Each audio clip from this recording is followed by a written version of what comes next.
Dieu promet à Abraham de faire de lui le père d'une multitude. Il lui promet qu'au travers de Sarah, il allait lui donner un enfant. Les années passent et l'enfant ne vient pas.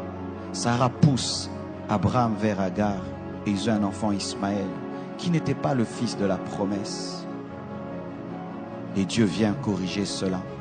Il passe par Sarah afin de demander à Abraham de chasser Ismaël.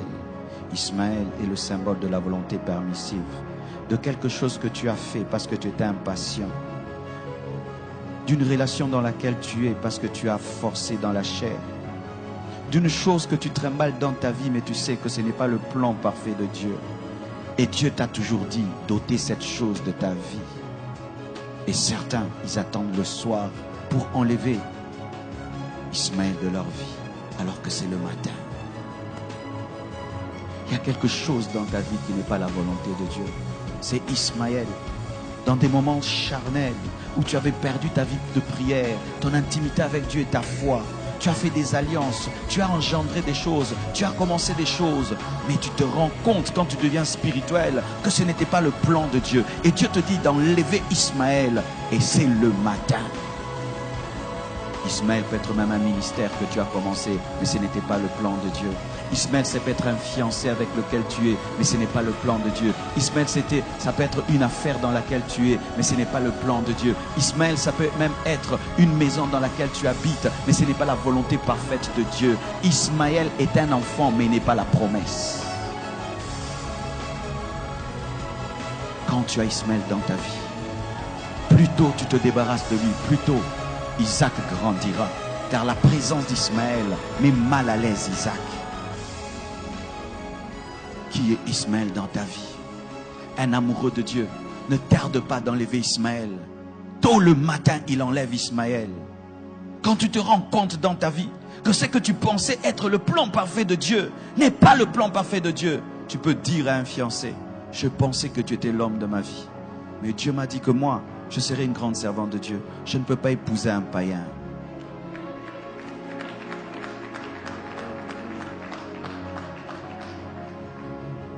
Tu peux avoir commencé un ministère dans la rébellion contre ton père spirituel. Mais quand tu deviens spirituel, tu te rends compte que cette église n'est pas dans la volonté de Dieu. Tu fermes l'église et tu rentres au pied de ton pasteur. Et tu dois le faire à temps. Tu dois le faire très tôt. Qu'est-ce qui est dans ta vie, Ismaël? Lorsque tu as Ismaël dans ta vie, voici ce qui va t'arriver. Ce n'est pas Satan qui te combattra, c'est Dieu lui-même qui va te combattre. C'est lui qui sera ton ennemi numéro 1. Il s'opposera à toi jusqu'à ce que tu comprendras que tu n'es pas plus sage que lui.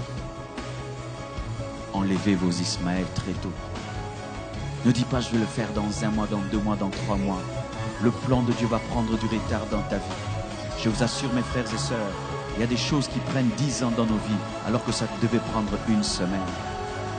Tellement que tu as tardé d'enlever Ismaël, tellement que tu as tardé d'enlever Ismaël, et Dieu voit qu'Isaac sera en danger. Tant que tu ne lâches pas la volonté permissive, tu ne vivras jamais la volonté parfaite de Dieu. Certains ici, vous êtes dans des relations qui ne sont pas de Dieu. Tu vis dans la même maison qu'un homme qui ne t'a pas épousé. Mais Dieu t'a toujours dit qu'il va te donner ton mari. Mais voici la condition que tu as donnée à Dieu. Donne-moi d'abord mon mari avant que j'abandonne celui-ci. Ça ne marche pas comme ça. Tu lâches Ismaël. Tu dois lâcher Ismaël. Tu dois lâcher Ismaël. Je dis tu dois lâcher Ismaël. Dieu me dit qu'il y a des gens qui sont dans de telles situations, qui sont en train de poser des conditions à Dieu avant d'obéir. Vous allez obéir trop tard.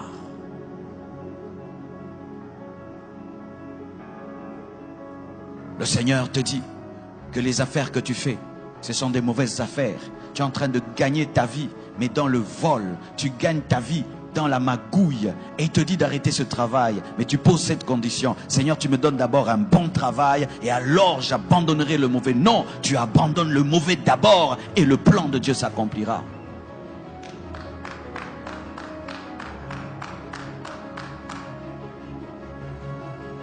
Es-tu dans la volonté parfaite de Dieu? La chose que tu as a été engendrée par quoi? Par l'impatience? A été engendrée par la chair? a été engendré par l'esprit, a été engendré par toi-même.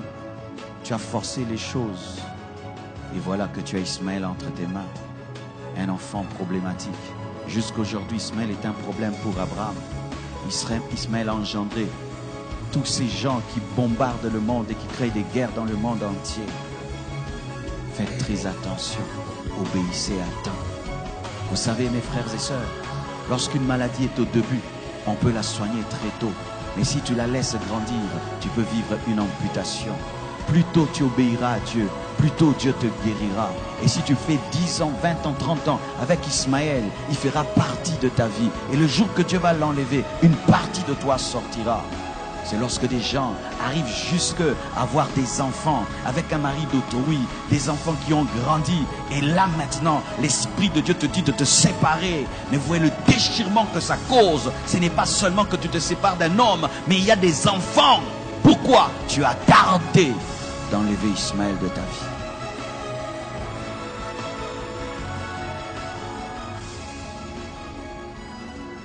Écoutez, c'est bien. Dire qu'on a bien prêché dans la convention, c'est bien. Mais si nous, après nous avoir écoutés, mes frères, vous ne pratiquez pas ce que vous avez entendu, et vous tardez encore, et vous tardez encore, vos cœurs vont s'endurcir. Les hommes de ce monde disent qu'il faut battre le fer lorsqu'il est chaud, pendant que l'Esprit de Dieu est en train d'opérer dans ce domaine de ta vie. Profite-en pour décider et te libérer d'Ismaël. Abraham aimait Ismaël. Ismaël était son fils. Mais quand l'esprit est passé par Sarah pour l'en défaire, très tôt matin, il a obéi. Pourquoi? Parce que s'il faisait 2 semaines, il allait changer d'avis. Je ne sais pas si ça t'arrive. Des fois, pour faire une chose, il faut vite la faire. Car si tu tardes, le diable va te parler et tu vas trouver des arguments pour rester dans un mal pendant 2 semaines. Et puis 2 semaines, ça fait 1 mois, 1 année, 2 ans, 3 ans. Et tu te retrouves à ta mort. Tu n'as jamais abandonné Ismaël.